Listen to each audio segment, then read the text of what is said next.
This is the OTB Television Network, a service of Capital District Off-Track Betting.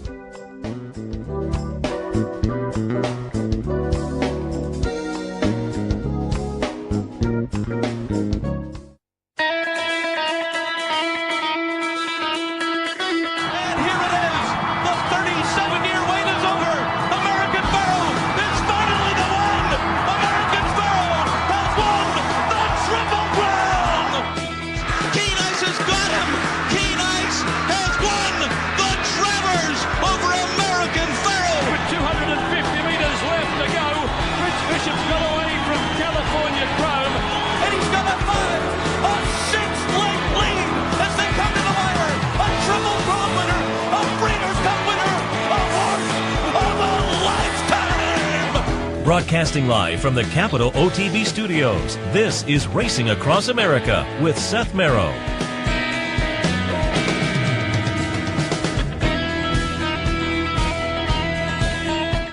Good morning and welcome to Racing Across America on this Sunday morning. Seth Merrow and Sully Crotty. Sully, good morning. Good morning, Seth. How are you? Very good. Happy to have everybody on board for this Sunday edition of Racing Across America. We want to thank our friends at Woodbine for their sponsorship. Woodbine, pick, bet, and cheer on world-class racing north of the border. We also want to remind you that today is a 3% bonus day with Churchill Wagers. There are some restrictions. You can check out the website for that, but otherwise a little bonus on your Churchill Wagers if you play through Capital OTB Bet today. So keep that in mind. Also, keep in mind that there is a win-a-bet contest today here at the Clubhouse Racebook, so you can always swing on down and enjoy the racing action. That's always a lot of fun on a Sunday afternoon. But jump in and maybe win $100 too. That'll be fun. Also, don't forget that the Bet 100, Get 100 promotion continues throughout the month of May. Sign up for a brand new Capital OTB Bet account. When you bet $100 into the account, you get $100 into the account. And again, that continues through May 31st. So jump in if you don't have an account yet, because lots of bells and whistles are available via the account. It makes it very easy to wager. You can wager at home or on your mobile device, or you can use your account. I don't know whether people realize that. If you have an account also and you have money loaded into your account, if you go to a parlor or here at the Clubhouse Racebook, you just type your account number into the machine and you can wager via the machines too. As I say, if you have money in your account and you want to do that, you can do it at any of the branches, as well as I say, mobile device, home, on the computer, family room, whatever. I do it in my office usually. I'm sitting watching the computer and I'm typically firing up the account that way. But again, you get all the bells and whistles of the website as well. Free PPs. We don't mention that enough as well. That's a bonus. The free PPs definitely is a bonus. I'm the same way. Just load up the account when I'm in the office as well. So definitely take advantage of the Bet 100, Get 100 through the month of May. We're going to do a little stakes recap, the nice stakes action at Belmont yesterday, give you some Preakness thoughts because the field is kind of shaping up, less than a week away at this point. A little bit of a handicapping segment as we usually do on Sunday morning, and so we'll give you some ideas for Sunday afternoon. They're off the turf down at Belmont, so keep that in mind as you are handicapping the Belmont card for this afternoon. And then a little bit later on, we will be joined by Kelly Rubley. She has Alwaysmining in the mix coming up in the Preakness, and I think a lot of folks are feeling like that could be a little bit of a under the radar kind of horse, coming in out of a win in the Tessio with a nice win streak leading in as well. So we'll get to all of that. And as I am talking, we are having a technical difficulty, and I cannot tap dance anymore. So maybe we'll send it to a quick commercial break and come back while we get we've got a mic situation here, so we're just going to switch out a cable and get things straightened out. So again, we'll head to a break. We'll come back momentarily, and when we do, we'll take a look at the really, really nice stakes action yesterday from Belmont Park that is clearly going to play into Belmont Stakes Day, Belmont Stakes weekend, and the nice stakes action they have coming up then. Stay tuned. We'll be right back.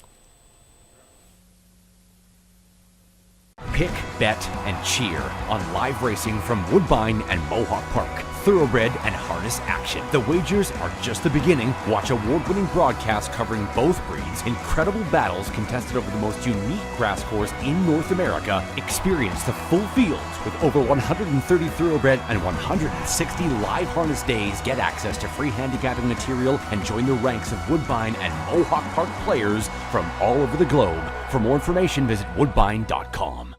Here in upstate New York, no one provides bettors with more wagering options than Capital OTB. Our network of branch and easy bet locations stretches from the mid-Hudson Valley all the way to the Canadian border and west to central New York. So whether you need to place a bet, fund your Capital Bets account, or watch the next big race, all the action is just around the corner.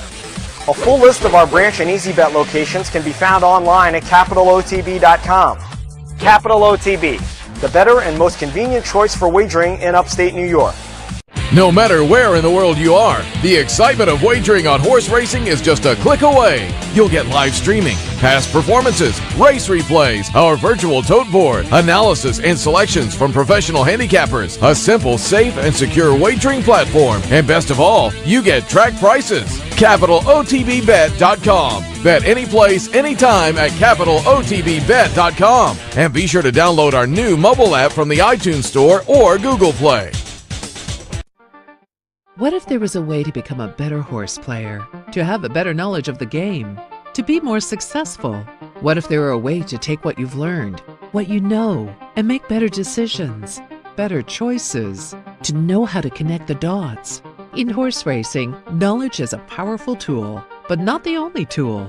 Race results and replays, past performances and live streaming, wagering from all your digital devices. These too are important tools, and you'll find them all right here at Capital OTB. Capital OTB. Become a better horse player.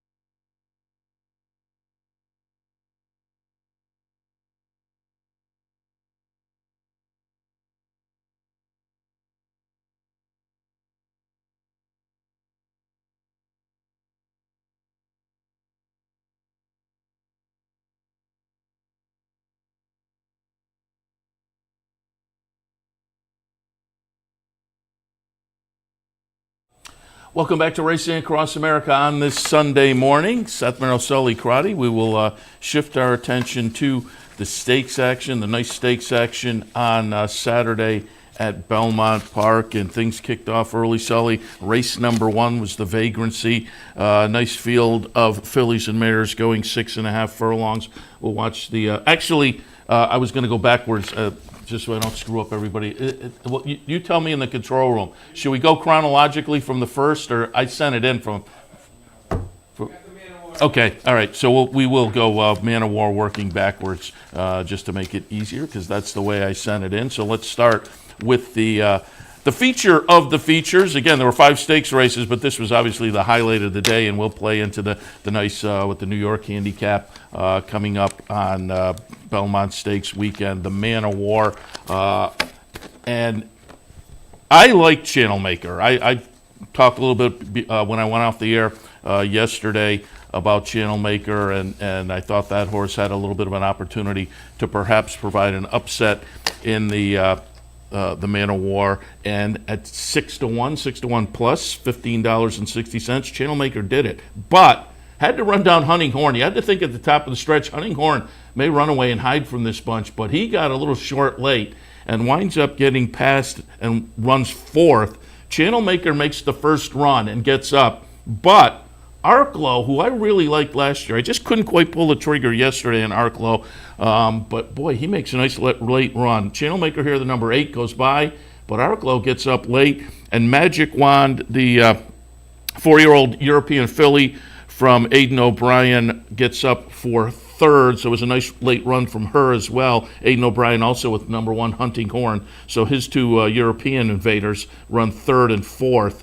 but it was a nice run from Channel Maker to get up there. Also, again, a nice run from Arklow off of what is essentially the seasonal debut, because Arklow had started at Keeneland but lost the jockey, so that was a draw a line through it kind of race. This was essentially the seasonal debut for Arklow and a pretty good effort. So as I say, I liked him last year and a couple of years ago as a 3-year-old, certainly, but now it looks like as a 5-year-old he will again be a player on the turf stake scene, as will, again, Channel Maker. A nice effort from that one, as they say. Nice little price at $15 and change. Absolutely. Channel Maker paying over 15, as you said. And Arklow is a horse that, as you said, last year had a really nice campaign. And I thought that the price for Arklow you got paid $7 even the place was a a very fair price. And the interesting horse I thought going in was going to be Magic Wand. I thought Focus Group was going to have a tough time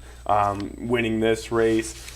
And as the favorite, I eventually went with Zulu Alpha, who really didn't even run at all that day. But Magic Wand was an interesting horse. I had Channel Maker and Arklow in my mix as well. But I was really interested to see how Magic Wand would run coming in from Dubai after a really nice effort in the Pegasus World Cup turf. So again, the two Aidan O'Brien horses I thought ran really nice races, but Channel Maker does get it done. And time again, Channel Maker just runs well, runs in the money quite often. You got a really nice price back of over $15. So, as you said, at the top of the stretch, looked like Hunting Horn could just run away, but Channel Maker did get it done with a really nice closing effort. So again, we'll take a look for him to likely come back, you would think. Not the New York, it's the stake on Belmont Stakes weekend. He'll be in there likely, you would have to think. And then potentially maybe up at Saratoga, a little sword dancer. The Manhattan, maybe, you're thinking? Maybe, yeah, there Manhattan. you go. I think you're exactly right, yeah. Maybe Arlington Million later in the summer. We'll see how it plays out. But again, those top two certainly up knocking heads in this division as the summer goes along. All right, let's shift attention and go to the Run Happy, $150,000 up for grabs for 4-year-olds and up. I had Recruiting Ready on top, put Skylar Scramjet in the second spot. On the handicappers report yesterday, Brian Addo thought Forenzi Fire could make a little bit of a late run chasing the speed. And I believe Anthony Stabile also thought that one may have a late run. Well, they were right. I was wrong. Recruiting Ready, the horse I had on top. Decent second, but boy, Forenzi Fire, who I think off of this race now we know there's a horse for a course angle here, because last year in the Dwyer, he just ran away and hid, and probably what would overall have been considered one of the better performances of the entire year by any horse. A 107 buyer in that Dwyer last year, and wins in similar fashion in this Run Happy yesterday. Wins off the chart margin there, 4 3/4 as the second choice at 9-5. Recruiting Ready also 9-5, but they were separated by a little bit, with Recruiting Ready being the favorite. And again, Recruiting Ready, good second, up by a neck in a little group right behind Forenzi Fire, but boy, it turned the corner and he gets a look at the lane and just opens up. 3 for 3 now at Belmont Park. And Forenzi Fire is just one of those horses that I think on the form was 7-2 on the morning line, and I thought that price was just a little ridiculous. I knew that horse was going to take money, especially in such a short field, with the amount of success Forenzi Fire has had. So, and the horse still went off as the second choice. But I had to agree with you. I thought Recruiting Ready was would have ran a little bit better of an effort than what we saw yesterday. But then again, Forenzi Fire is a really nice one-turn horse, and I've thought that even when Forenzi Fire was going on that Kentucky Derby trail last year, then went back to the one-turn. I've always thought Forenzi Fire was a much better one-turn horse, and it's just and Forenzi Fire just proved it again yesterday in the Run Happy. And next for him, they say Met Mile, perhaps. And that feels going to be very that nice. one is shaping up to be just a monster of a race. So looking forward to that, certainly. All right, let's go back a couple of races earlier. The 7th race yesterday was the Beaugay Grade 3 event for the Fillies and Mayors on the grass at a mile and a 16th. I took a little shot against Homerique. I just wasn't quite sure. Had that one down at the bottom of my mix. I put Competition of Ideas up on top. Indina Del Sur second, Chipolata third for our friends at West Point. And I thought our friends at West Point were going to get it done. When we pick it up, Chipolata will be in the lead. And I thought it had the potential to kind of gut it out and spurt away here in the stretch. It looked like, oh, our friends at West Point are going to get one. But on the inside, Competition of Ideas. On the outside, Homerique coming in from Europe for Chad and Peter Brandt. And the Chads just proved too much here with Homerique, the European runner, who would face some good Group 1 competition over there. I just wasn't totally convinced on that one, but that was my mistake, as she looked great in the United States debut. She's the one who is likely, I think, for the New York on Belmont weekend. Peter Brandt was talking to Maggie in the winner circle afterwards, and I believe that's what he said on that one. But boy, that, as I say, hadn't been seen since one of the top Group 1 races in Europe last October, ran third in there, and comes back in the United States debut as a nice 4-year-old filly now, and they're going to have some fun with her. They were also talking in the winner's circle about Sister Charlie that Peter Brandt and Chad have, and they're expecting that one to get back to the track sooner rather than later. So he's got a couple of nice fillies. And no disgrace either for Competition of Ideas, a newly turned 4-year-old, or newly turned, a first start as a 4-year-old, newly showing up on the track as a 4-year-old. But she wound up her 3-year-old season winning the American Oaks out at Santa Anita in really fine fashion. So I think given now what we've seen for Homerique, she's proven with the look of that race that she's very, very talented. So the second place finish for Competition Ideas, just say that Chad's got another one in the barn as well. Yeah, and he always does. And as you said, Homerique, first start here, and Chad's numbers first start in North America, I think he's over 30% now, which is just an incredible stat. But, you know, I actually like the West Point runner in there, and as you said, top of the stretch, I thought the horse would just run away, and then I saw Joel Rosario just trying to find somewhere to run on the rail, and then out of the clouds came Irad and Homerique to get it done. So Chad runs 1-2, but again, I thought the Clement runner, the West Point runner, ran a really nice race there. It's just tough to hold off those two, especially, you know, it's a turf sprint, it's Chad Brown. So I thought it was a credible effort for the Clement runner, but, you know, Chad just seemed too good. As soon as you saw Joel just trying to find somewhere to run on the rail, you kind of knew it would be tough for Eric Cancel to hold them off. And again, the two Chads and then the West Point runner there yesterday at Belmont. A little bit earlier on the card, the fourth race. And again, all these stakes will play in the stakes races on Belmont Stakes weekend, but the Peter Pan typically plays into the Belmont Stakes itself. I thought Intrepid Heart off the first couple was going to be very tough in here. Now, we're not going to have the start. Intrepid Heart kind of took a stumble at the start. I don't know whether it was enough to really use as an excuse, but did kind of stutter step a little bit and went down just a little bit at the start. Seemed to recover quickly, however. Intrepid Heart is the number 1 horse, though, and as I say, the third place finish, it's hard to really look at that start as an excuse for Intrepid Heart. Sir Winston runs second with a pretty good-looking late run. That's the 4 horse coming from the back of the pack, but Global Campaign, who, again, another one of those, I just wasn't quite convinced on that one yesterday. I had Intrepid Heart and Final Jeopardy over Global Campaign, but the first 2 starts of the career for Global Campaign were pretty good. And then was up attending the monster pace in the Fountain of Youth and faded a little bit late, understandably, in the stakes debut. So had some license to run the way he did yesterday. And Global Campaign, now an interesting player, you know, with only 4 career starts, 3 wins, and a win in the Peter Pan, stamps himself as another interesting contender on the 3-year-old scene this year. Yeah, and as you said, that's going to play the Peter Pan, as you said, it's a big race going into the Belmont. The horses get a run over the surface. So Global Campaign looked great in the stretch run. I actually like Sir Winston at that price on top in my mix. In the short field, the horse was just a little bit too far off the pace, but as you said, closed really well. But really nice game effort by Global Campaign and Louis Saez. They got the job done, paying $6. The Exacta came back well for $1, almost $24 with Sir Winston. But as you said, the start was just not great.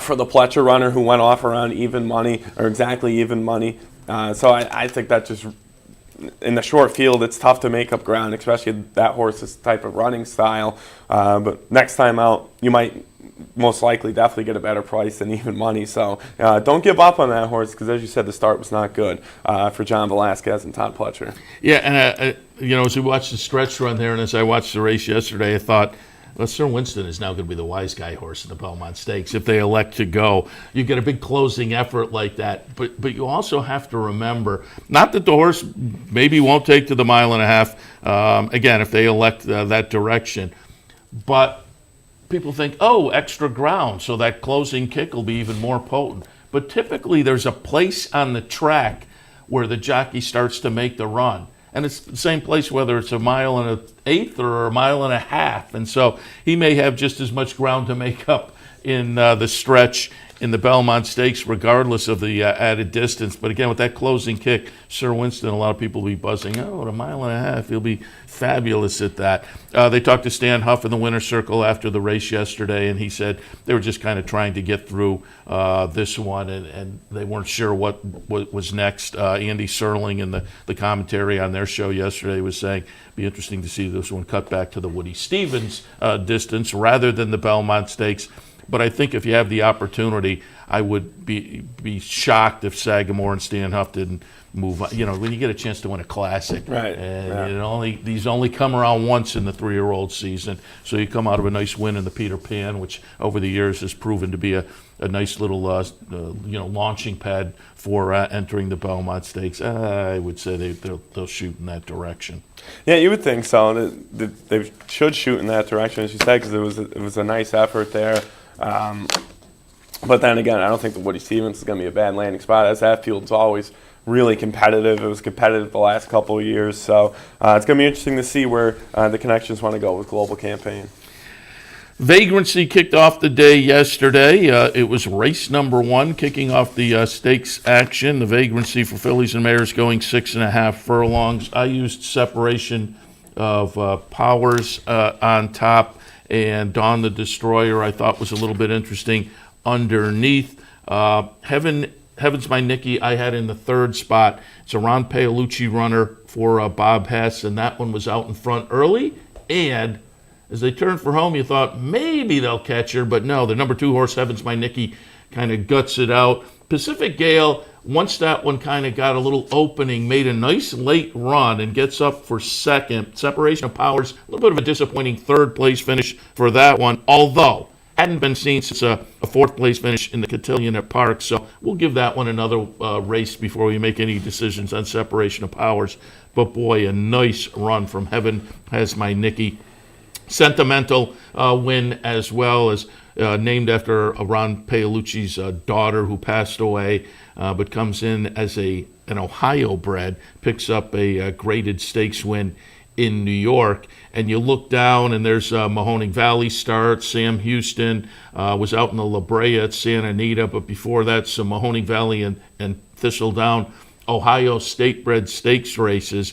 But Maggie asked Bob Hess after the race, would there be a New York campaign likely for this one? You have to think Ron Paolucci, who plays the game at a high level and having a horse, regardless of the fact that there may be some easy Ohio-bred stakes money available. You would think, given a graded win in New York at Belmont at this point of the year, I think we'll see this one probably hang around New York and take shots at some other of these type of filly and mare graded stakes races.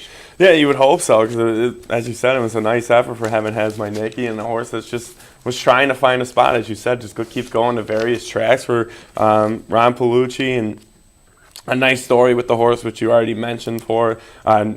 So I would think they would keep the horse in New York, especially the horse ran well against a really nice short field on a really nice Belmont card. So hopefully the horse stays in New York. If not, Ron Paolucci doesn't have a problem shipping his horses all around, as you can tell from where Heaven Has My Nicky has been in the last couple of starts. So as you said, a nice wire-and-wire win up front. Looked like Pacific Gal would try to run by and eventually get by, but the wire came in time. So a nice win for Heaven Has My Nicky. And again, both obviously players going forward this summer in that filly and mare sprint division.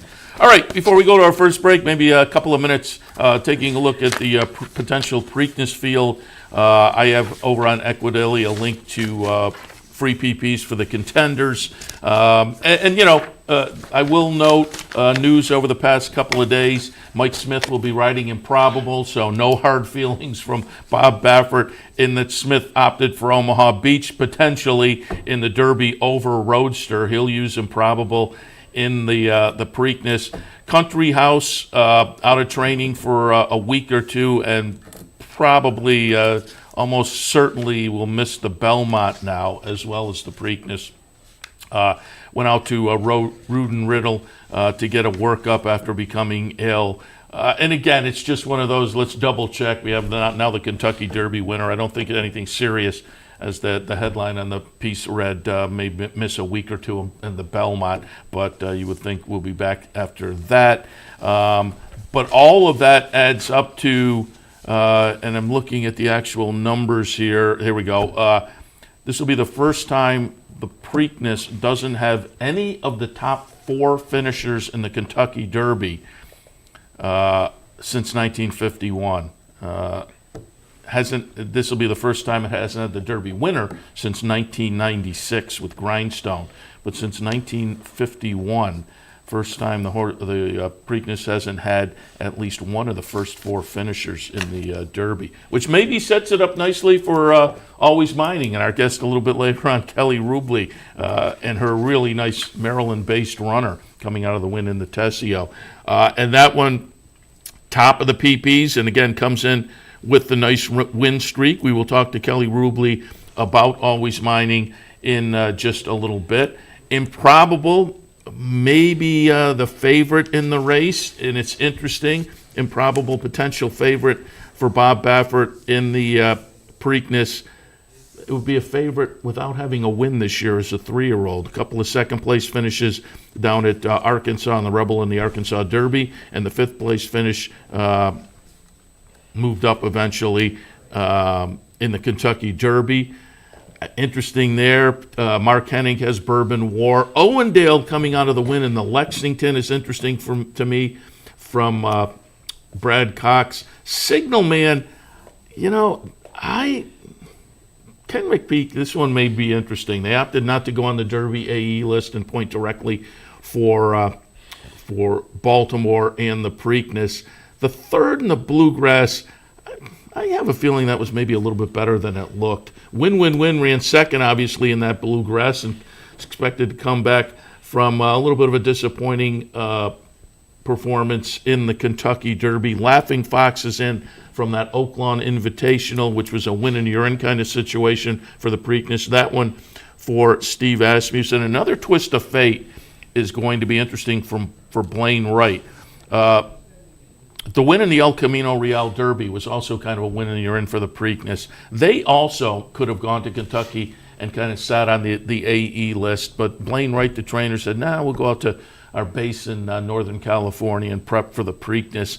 And coming out of that close-up second in the Sunland Derby behind the Pletcher horse Cutting Humor, and then a second-place finish in the Lexington behind Owendale. I think another twist of fate will have some interest. And Bodie Express, over the last week I've talked to 2 or 3 people who say, the maiden was kind of in an interesting spot when all that happened on the turn at the Kentucky Derby. They may take an extra look at Bodie Express in the Preakness. Again, a little bit disappointing. War of Will expected to come back as well. A little bit disappointing without the major players, the major finishers in the Kentucky Derby showing up. But I think it's going to wind up to be an interesting field, maybe a good betting field as well. Yeah, it's definitely going to be a really nice betting race. And as you said, especially if Improbable goes off as the betting favorite, you would think that horse would be 3-1, 9-2, 4-1, somewhere around there, 7-2. But it's going to be interesting to see what Owendale goes off at. Same with Alwaysmining, who has won 7 races in a row, is now going up to Graded Stakes Company for the first time. So obviously that's going to it's going to be interesting to see what that horse goes off at. As you said, another twist of fate was the favorite in the Lexington, who lost to Owendale. And then Bourbon War as well. I had Bourbon in the Fountain of Youth. I like Bourbon War. I kind of gave a pass in the Florida Derby there. Didn't really make up a lot of ground.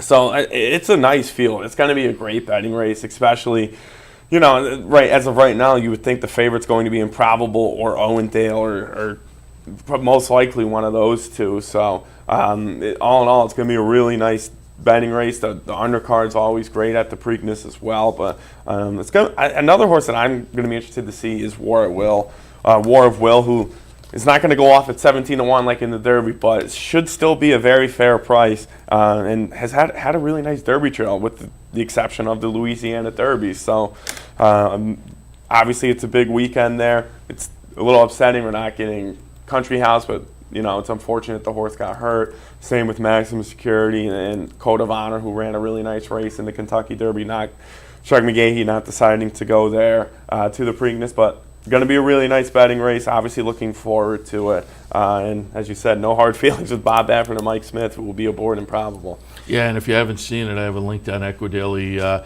The representatives for Luis Saez put together a videotape to kind of defend him in front of the stewards at Churchill as they're going to take a look at the incident and decide on a suspension or not. And man, they put a lot of time and effort into showing that essentially the whole thing on the turn was somebody else's fault. Good luck there. We'll see what the stewards do decide in that situation. But again, I have the video linked and you can pull it up and take a look at it yourself. It's included in the Blood Horse article yesterday on the review of the stewards that's coming up. All right, we'll take a break. When we come back, we'll do a little handicapping. And again, a little bit later on, Kelly Rubley will join us. She has Alwaysmining in the Tessio, in the Preakness off of the Tessio win. That's coming up a week from yesterday. But she also has a couple of runners at Monmouth this afternoon in the Long Branch. So we'll talk about all of that in a few. But right after the break, again, give you some ideas for this afternoon. Stay tuned. 50 yards, heavily poised. Here's the line. One Dreamer wins and scores a huge front-running upset under Gary Stevens. Heavily prized was second. You have just witnessed a felony. Where's the best place to find your favorite teams, your favorite food, daily drink specials, and wagering on live horse racing? Legends Field Sports Bar, 711 Central Avenue, Albany. Get your game on day or night with 75 flat-screen TVs, tournament-style pool tables, a private banquet room, and live horse racing. So if someone asks you, where's the best sports bar in the Capital Region? Tell them Legends Field Sports Bar, inside the Clubhouse Racebook, 711 Central Avenue, Albany. The Game On Dude is just battling them all off. Game On Dude has the lead. Here's Drosselmeyer out of the clouds. Drosselmeyer from nowhere. And Drosselmeyer and Mike Smith have beaten Chantel Sutherland on Game On Dude. Visit Rivers Casino and Resort, the Capital Region's only destination for live table game action and the hottest new slots paying out millions.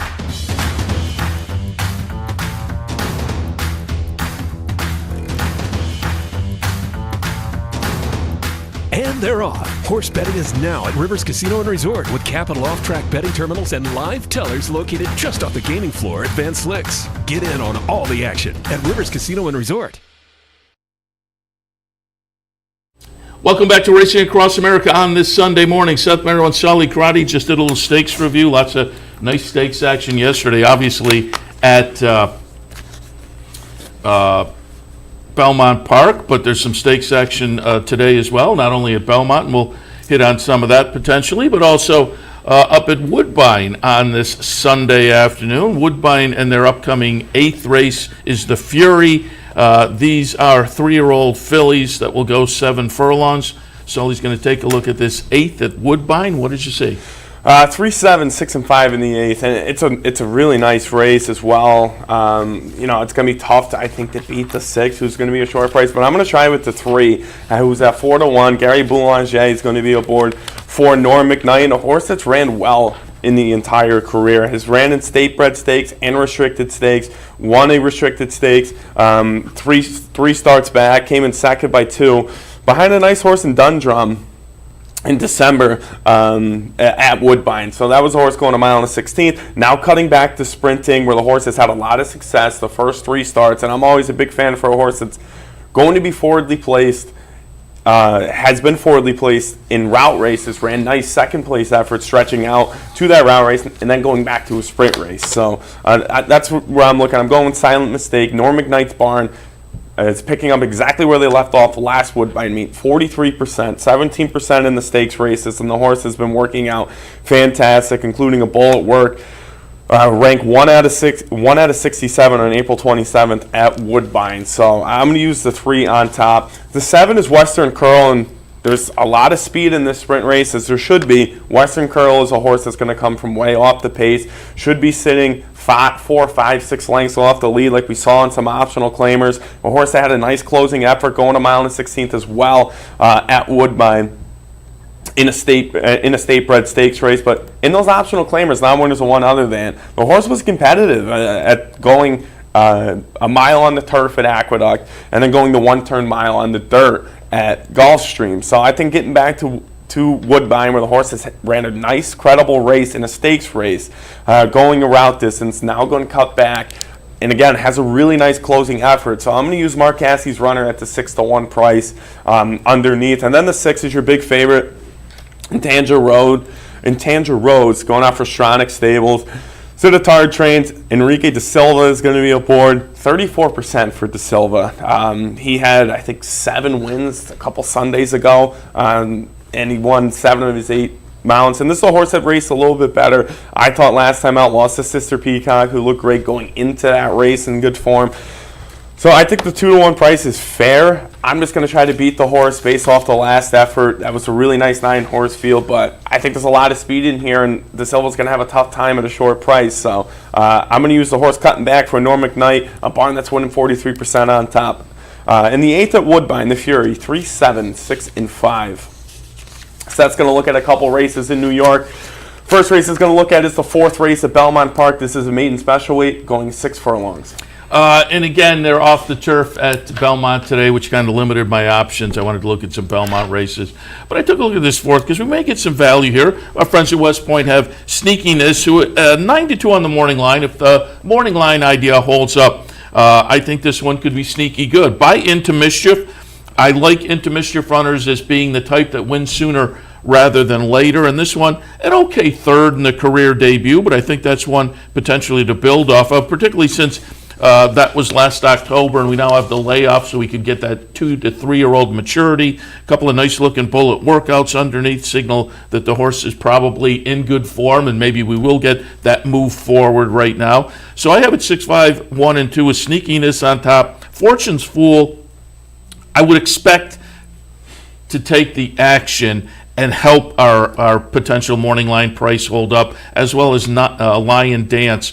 But between the horses that have some numbers that will attract attention, I thought Fortune's Fool was maybe a little more interesting. Last race at Keeneland, a decent little 4th place finish off a start to begin the career down at Gulfstream in February. And I thought, as I say, both of those were okay. Certainly number-wise stack up nicely with this field, so I have that one underneath. I put Montatham in the 3rd spot. Buy Candy Ride, paid over $250,000 for this one. It's Shadwell, it's Kieran. I wouldn't be surprised if this horse comes out as a runner. Has been working fairly recently, up to a couple of weeks ago, down at Kieran's Palm Meadows base, so they ship up specifically for this spot. Again, Lion Dance for Drew Jerkins is interesting. Off the last race, Leo O'Brien's Lant Twist also could be an intriguing player in here. War Toxin has some numbers that, again, stack up nicely with this field. And with all of that said, again, I think the potential is there that we will hold nice value with Sneakiness. So we'll take a shot there in the 4th at Belmont, 6, 5, 1, and 2. Stakes action at Santa Anita this afternoon. It is the Franz Valentine in the 7th race for fillies and mares, 3-year-olds and up. These are Calbreds going a mile on the grass.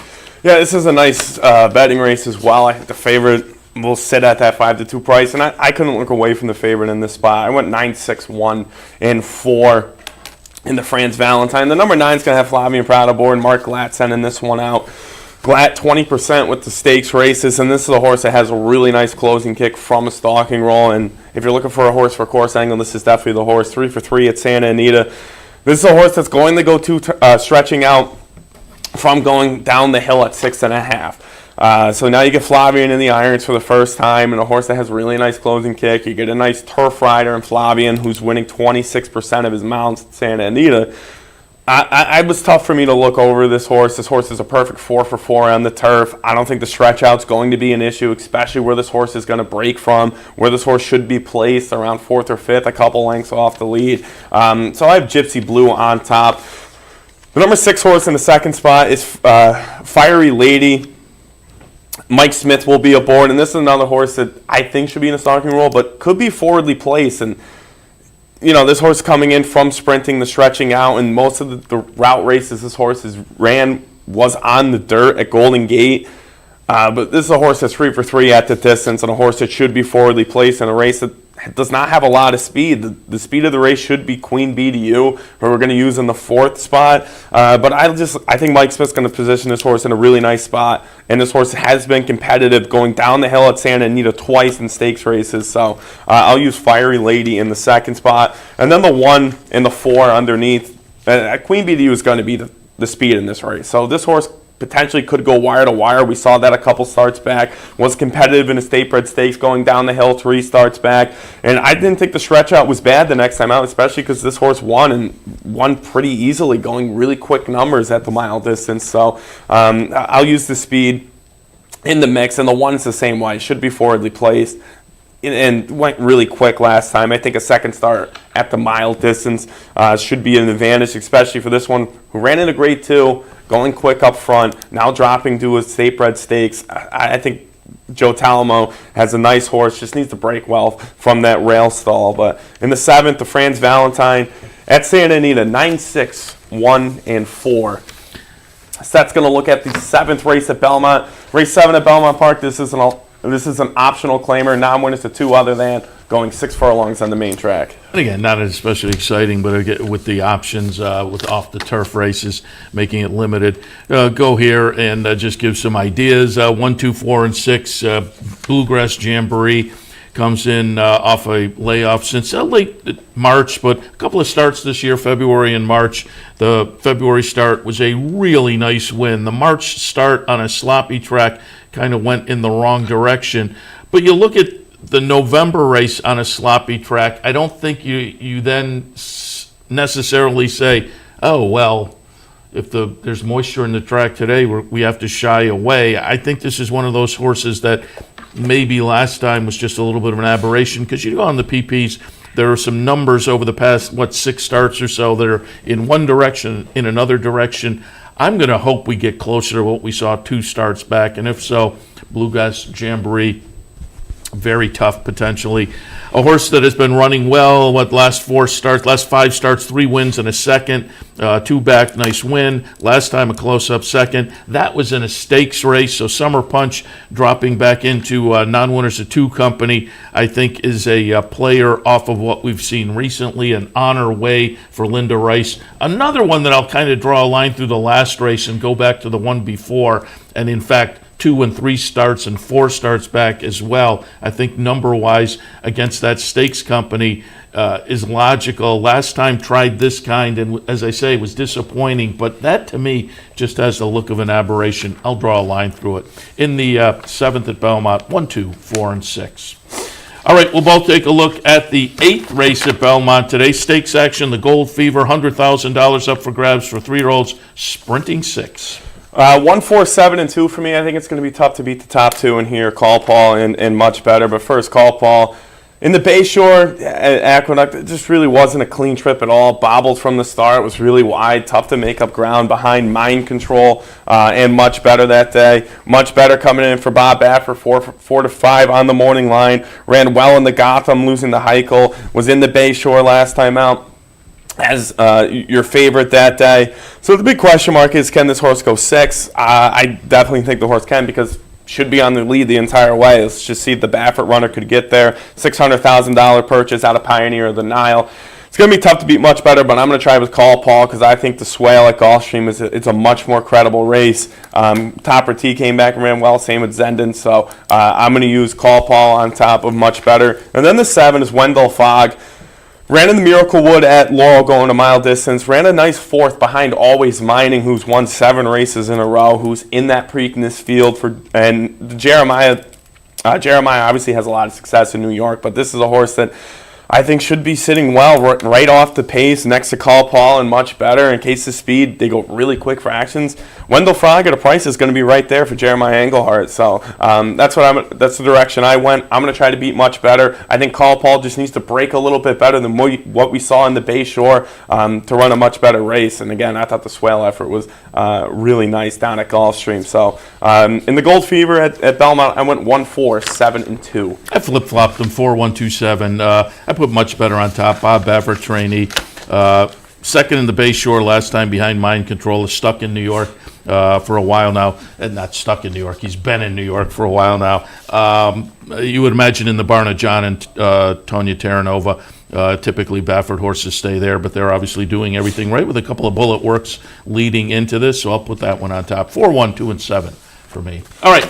We'll head to a break. When we come back, Kelly Rubley, Alwaysmining in the Preakness next weekend. A couple in the Long Branch this afternoon down at Monmouth Park. We'll talk about all of that right after this. Stay tuned. Conquistador Cielo puts ahead in front. Aloma's Ruler on the outside is second. And Runaway Groom from Canada moves up. Runaway Groom alongside the inner two. Those three to the wire. Runaway Groom, Aloma's Ruler, Conquistador Cielo, Runaway Groom in front. Pick, bet, and cheer on live racing from Woodbine and Mohawk Park. Thoroughbred and harness action. The wagers are just the beginning. Watch award-winning broadcasts covering both breeds, incredible battles contested over the most unique grass course in North America. Experience the full fields with over 130 thoroughbred and 160 live harness days. Get access to free handicapping material and join the ranks of Woodbine and Mohawk Park players from all over the globe. For more information, visit woodbine.com. This is unbelievable! Zenyatta! What a performance! One we'll never forget. Looked impossible, but it is Zenyatta, still unbeaten under Mike Smith. California Chrome on the outside. The three of them come to the wire. Bayern, Coast of New York. California Chrome. Here's the finish. Bayern holds on over Coast of New York and California Chrome. The Game On Dude is just battling them all off. Game On Dude has the lead. Here's Drosselmeyer out of the clouds. Drosselmeyer from nowhere. And Drosselmeyer and Mike Smith have beaten Chantel Sutherland on Game On Dude.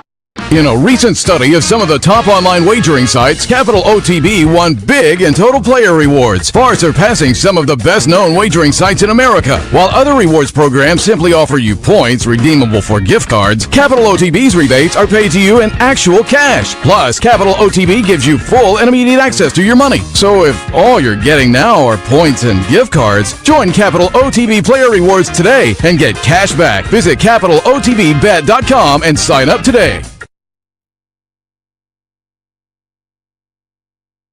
Welcome back to Racing Across America on this Sunday morning. Seth Merrill and Sully Crotty in the studio, joined now by phone by trainer Kelly Rubley. Next week in the Preakness Alwaysmining. She also has a couple in the Long Branch this afternoon at Monmouth. Kelly, good morning. Kelly, good morning.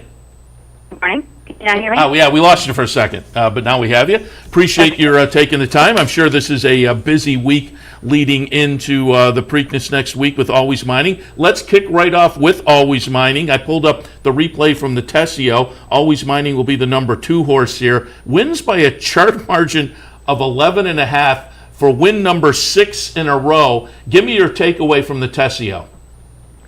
Actually, I thought the Tessio was a really monumental race in his career, in the fact that we discovered he is capable of settling. And I think that'll be very helpful as we come into the Preakness. And he did sit back a little bit early before opening up and taking the lead and going by, where typically he went to the front. Was that a game plan kind of thing? Was that an instruction to Daniel Santino, or just the way it played out?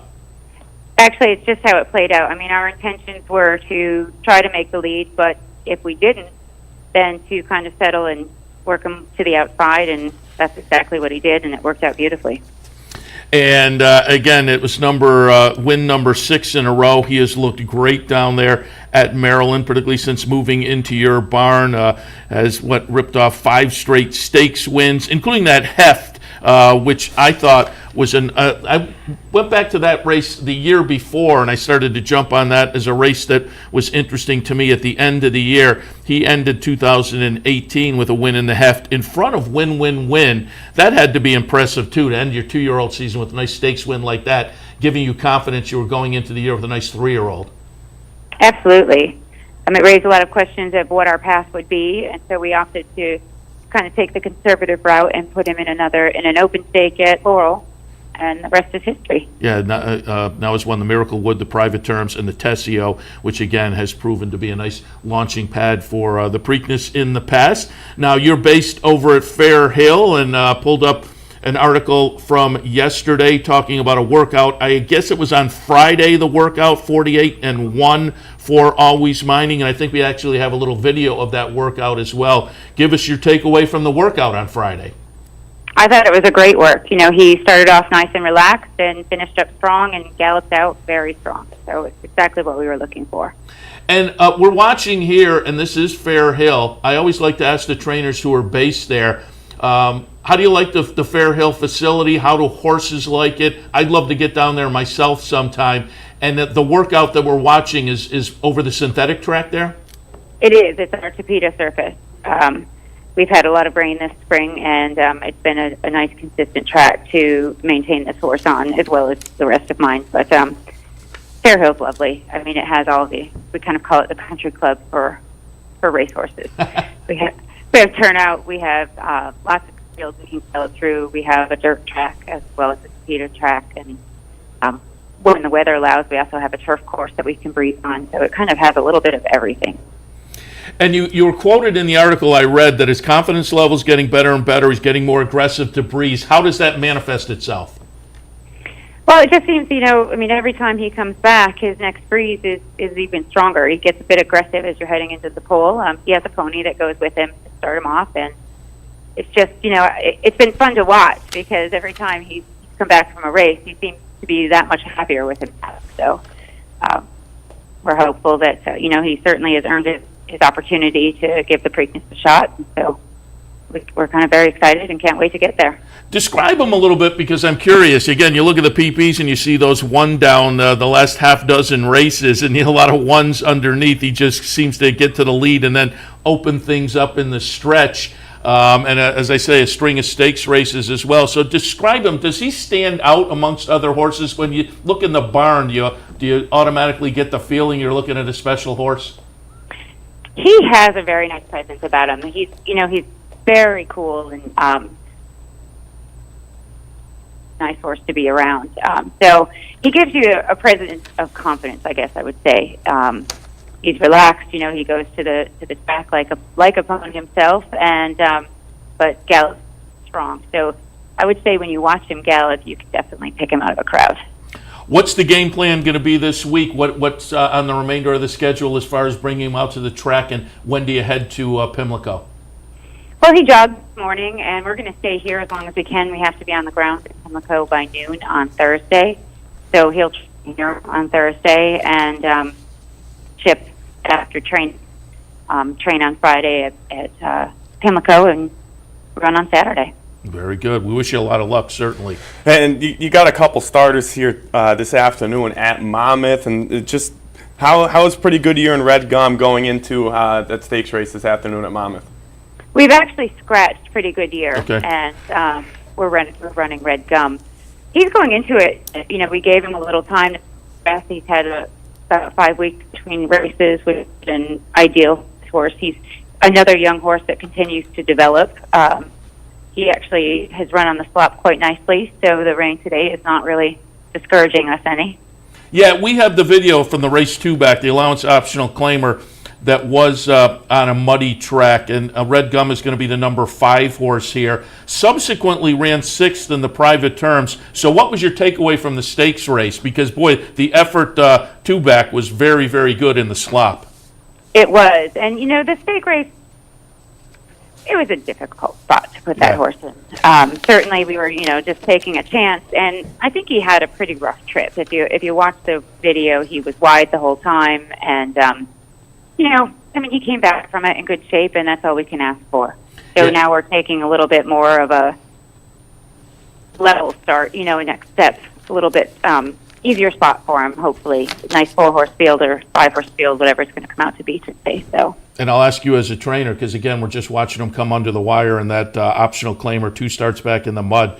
When you saw rain in the forecast, was there a little bump in confidence?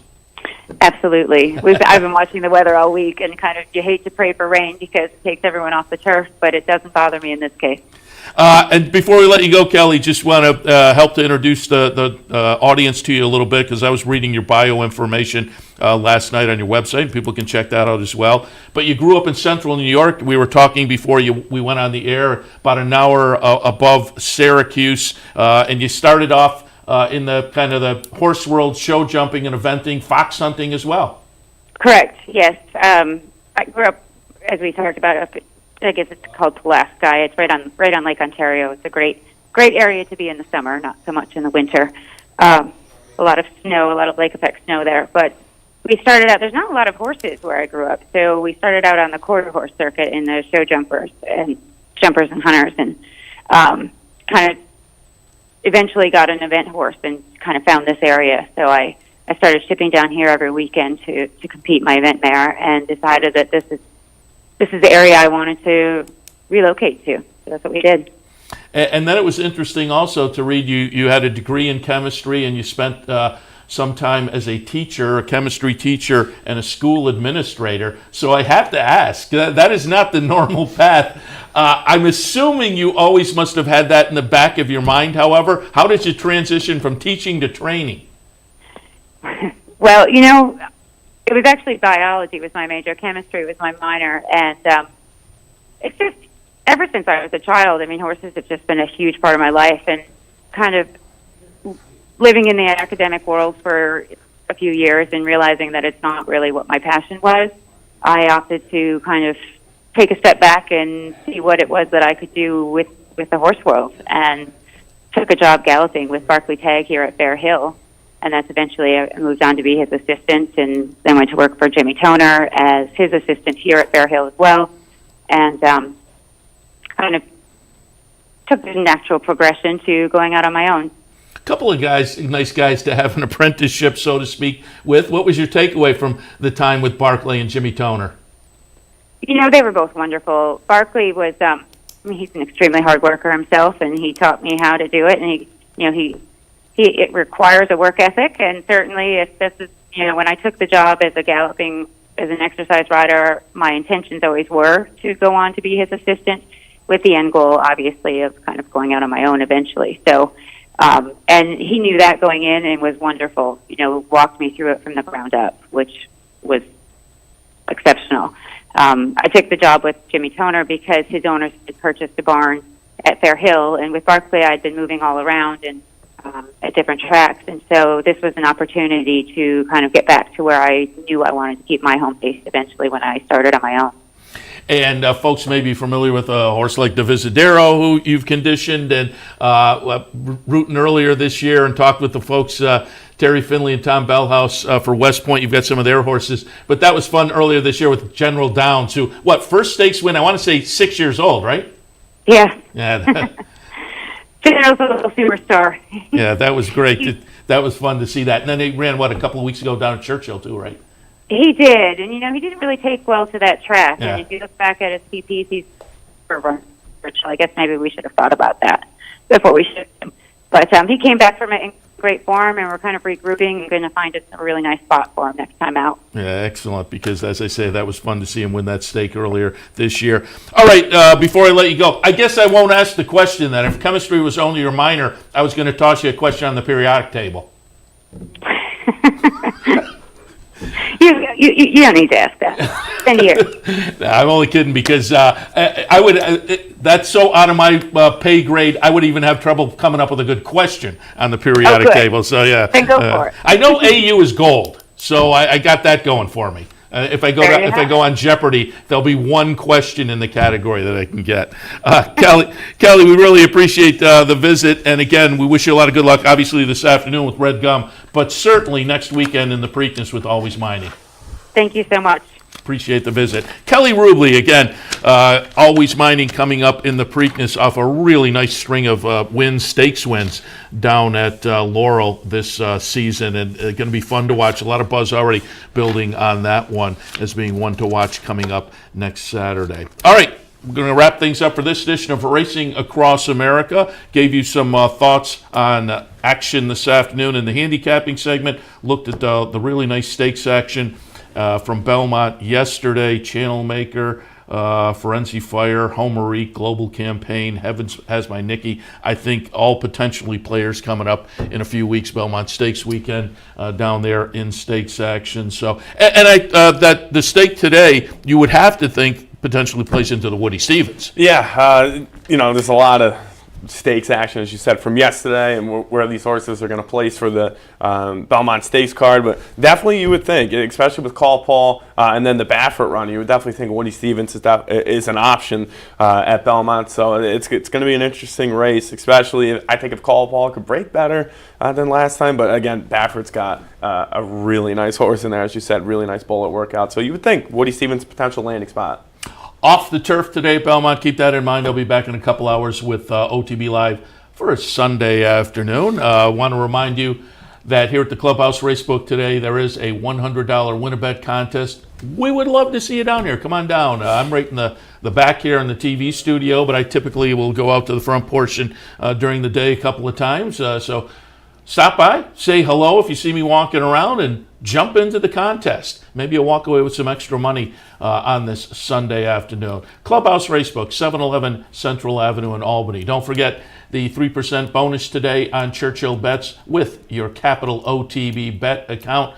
Restrictions and rules at the website capitalotb.com. And also the Bet 100, Get 100 continues through the month of May. Sign up for a brand new account, bet $100 into it, and Capital OTB will put $100 into your account. Oh, and if you go to the website too, I'm not sure when this wraps up, but check the website because the link is probably still on there. I have a Preakness bankroll coming up next Saturday, $1,000 to play on Preakness Day. Go to the website, capitalotb.com. Down at the bottom of the page, there's a link to the $1,000 bankroll with your chance to sign up and potentially be on the team.